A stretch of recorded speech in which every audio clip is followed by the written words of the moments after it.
Call it a rethink, call it a U-turn, call it a crunching gear change on the hard shoulder of British politics. Labour's decision to roll back on their commitment to spending £28 billion on green investment certainly plays into Rishi Sunak's description of Keir Starmer as Captain Hindsight on the good ship flip-flop, to the extent that even ahead of the announcement, the PM was already making the point. This is a serious moment. This was the flagship plank of Labour's economic policy, and it now looks like he's trying to wriggle out of it.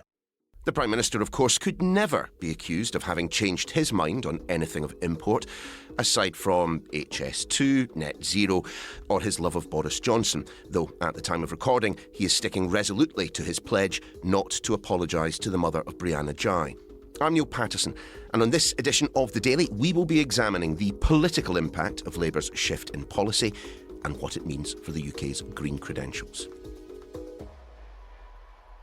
Well, do you know, we've got something of a rare treat on The Daily today, joined by not one but two of our esteemed correspondents, our science and technology editor Tom Clarke, our deputy political editor Sam Coates. Gents, lovely to see you. Lovely to be here. Sam, you first. Just explain exactly what is going on. £28 billion, green investment, no more, by the looks of things. 2 years ago, Rachel Reeves at Labour conference promised to spend £28 billion a year in green investment, and that has become one of the big distinguishing different things that Labour was going to do to the Tories in an environment where Labour and the Tories are doing quite a lot of things the same. So this was a great big area of difference between the two main parties. At time of speaking, we are on the cusp of the fourth revision to that policy. So, first of all, they decided that the 28 billion target was only going to be reached in the back end of the Parliament. Then, a little bit later, they decided that it would also be subject to fiscal rules, so you wouldn't actually spend the money unless there was growth, because you couldn't borrow that amount under their fiscal rules. The third revision came last September, where they decided that they were going to include as part of the 28 billion total anything that counted towards it that this government was doing. And by the way, Neil, at that point, it wasn't even a 28 billion policy, right? No. Because even though it's known as the 28 billion policy, it has since last September been the 20 billion policy or the 19 billion policy, depending on how you count the change in your pocket. Yet somehow, the leader of the Labour Party continued to call it repeatedly on stations like Sky News the £28 billion policy, even though it wasn't, and it was causing them problems because all we were doing was setting a financial target when actually what they want to do is a suite of different plans underneath that. Why? I thought the whole Labour mantra in opposition was, we don't know what the books look like. We have to wait until we're inside number 10 before we can completely cost everything. That makes sense to me. So why did they have to go public with 28 billion? The political conditions 2 years ago were sort of very, very different. This was one of the first things that Rachel Reeves did after being appointed as shadow chancellor.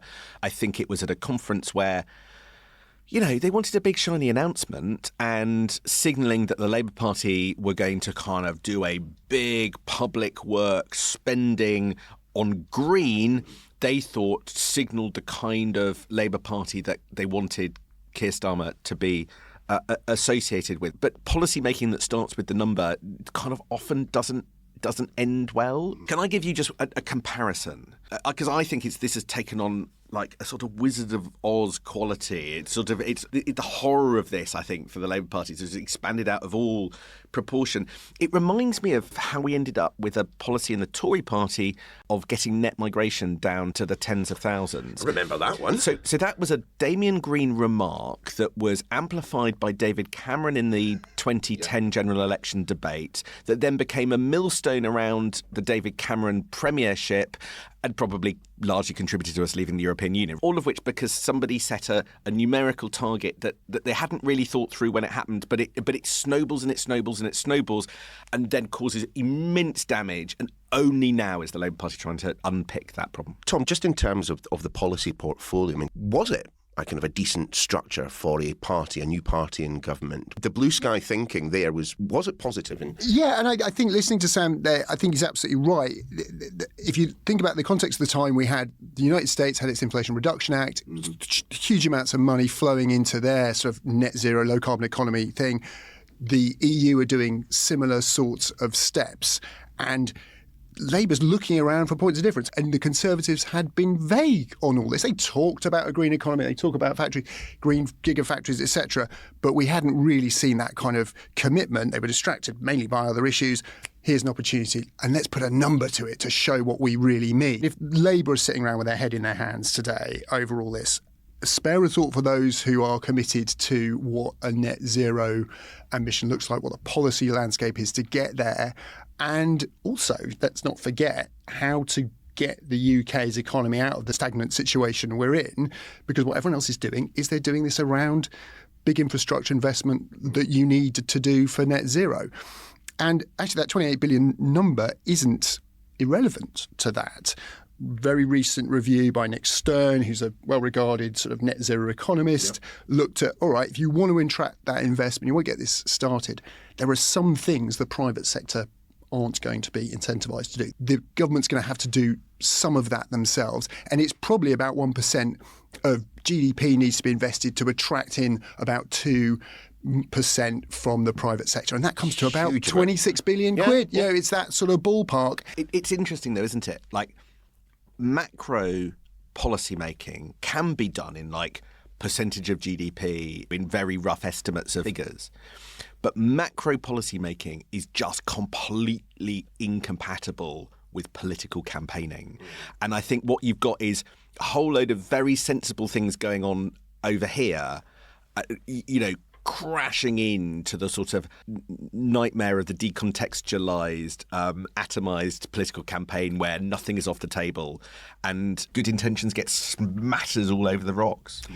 And the important thing about that, though, is the potential impact the political psychodrama is going to have on net zero and on growth. We've got one party in the shape of the Tories that have sort of flip-flopped and tried to make a bit of an issue around net zero. People who are sitting on billions of pounds wanting to invest in the clean economy in the UK are thinking, I don't know if we're going to get there with the Conservatives. Now we're seeing Labour also flailing around. There was a signal before that, maybe these guys were going to be a bit more clear. We just want clarity. We don't need to... Genuinely, you think this is going to have a knock-on effect on green investment? It's had one up until now. Right. There was some hope. These people aren't dumb. They were going to need to see clear policy. They were going to have to see this backed up. But in terms of the words and the sentiment, seeing Labour flip-flop, what damage it's going to do. Oh God, Neil! I'm having deja vu. I'm having like literally flashbacks to previous encounters with you. No, not those ones, different ones. To HS2. Yeah, you could have substituted Labour for the Conservatives and green investment for HS2. But isn't one of the biggest things that we've got, once again, is a whole load of investors looking at the UK government, or in this case, the people who are likely to be the UK government. Can't they just stick to the plan?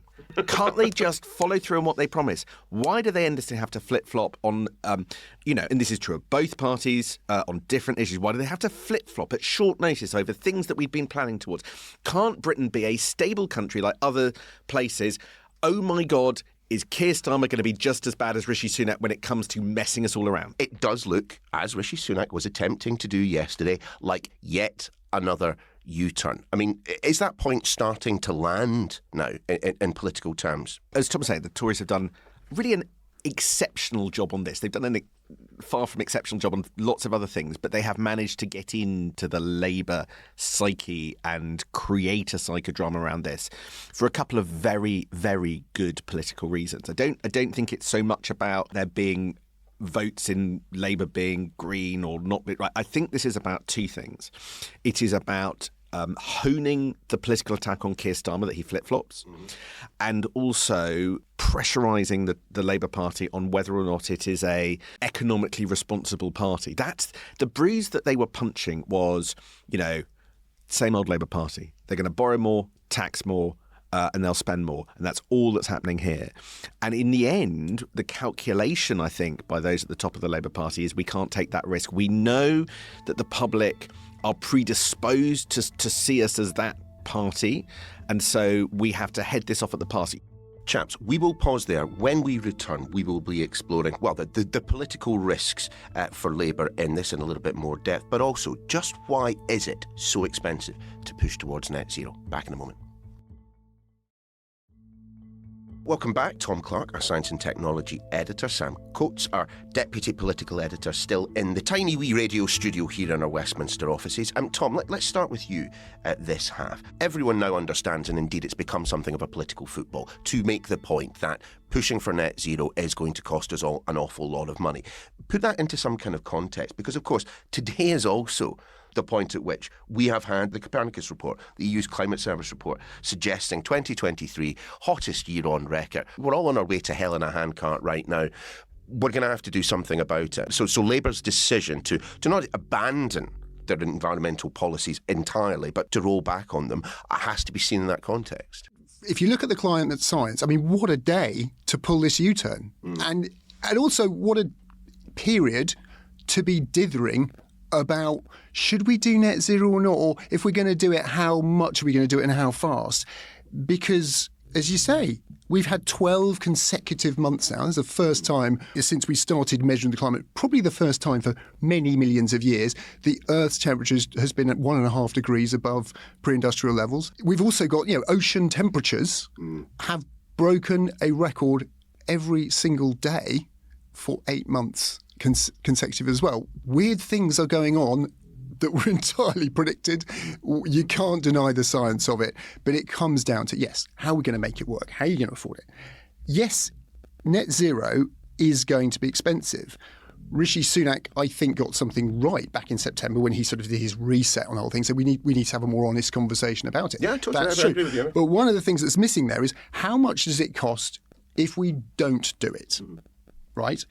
One number that isn't being talked about quite so much, in certainly the context of this 28 billion, how much did we spend to insulate the most vulnerable people against the price spikes we saw in cost of heating through the war in Ukraine, natural gas prices, etc. About 50 billion, 2022 to 2023. It's going to be about 50 billion, 2023, 2024. That's a lot of money. If you'd spent a fraction of that insulating homes or improving the energy efficiency of the lowest income housing, the most sort of vulnerable to the need for bailout, you could have saved an awful amount of money.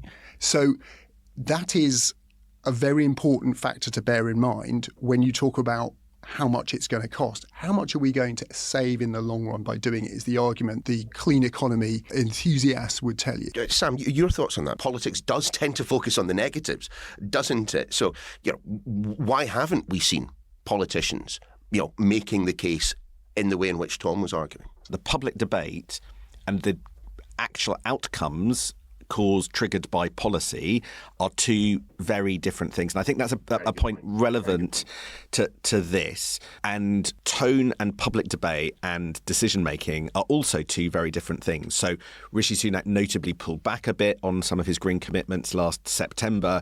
He pushed back the kind of push to end petrol and diesel cars back from 2030. But below the surface, he kept in a lot of the other targets that mean that more or less that policy is still there. I think it's more out of political fright than anything else. That there is a bit of a culture in the UK that doesn't exist in the US, but of not having the debate where possible.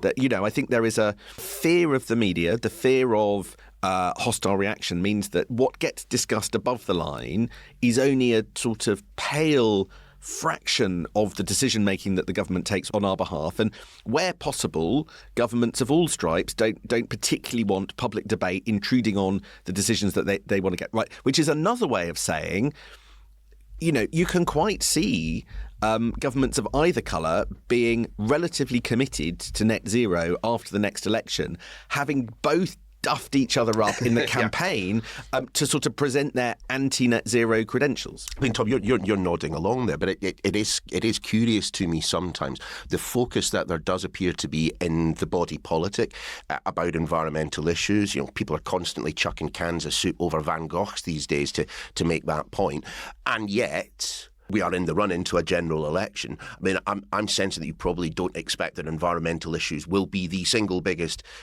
debating point when people come time to put their X where they want. I agree. And frustratingly for me and the people that I talk to, that's a big shame because they are profound, significant.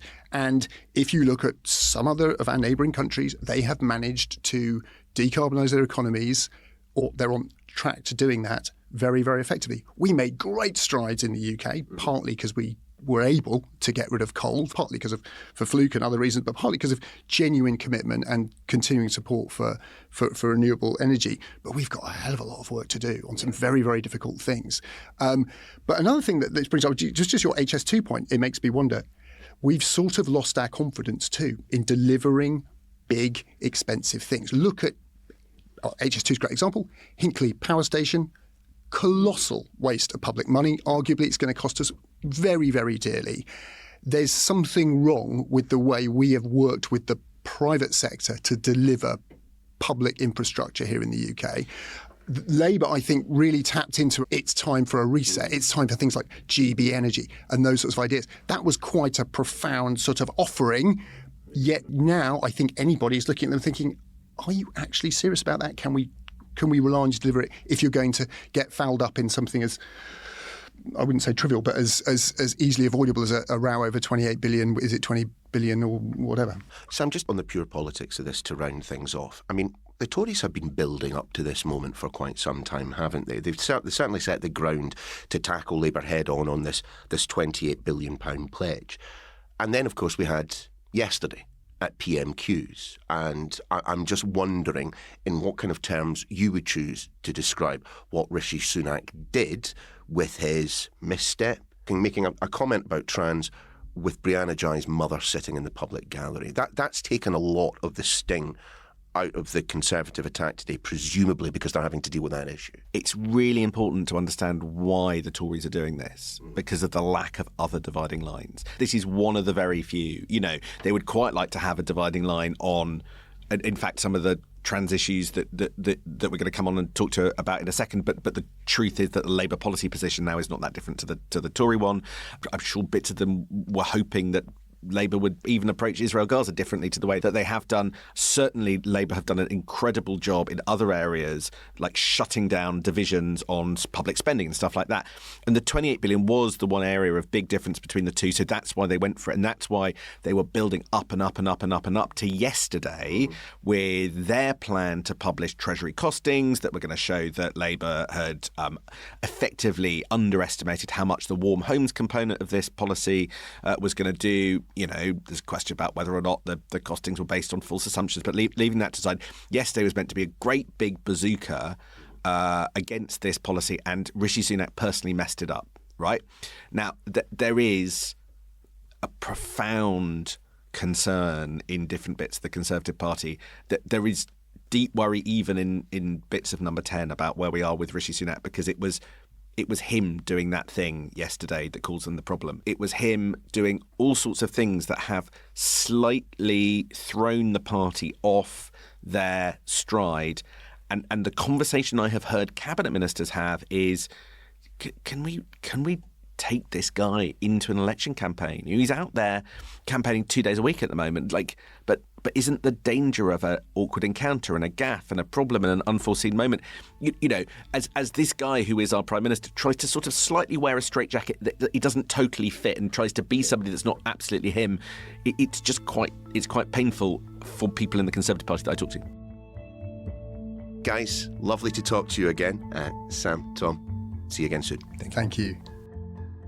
We're not quite at the point where we can paraphrase Bill Clinton and say it's the environment, stupid. The next election will be dominated by issues other than net zero. Yet, as the EU Copernicus report demonstrates, time is of the essence. These issues need to be discussed and addressed, because by the time that we are all talking about it, all of us, it will be too late. That's your lot for today. We'll see you again next time.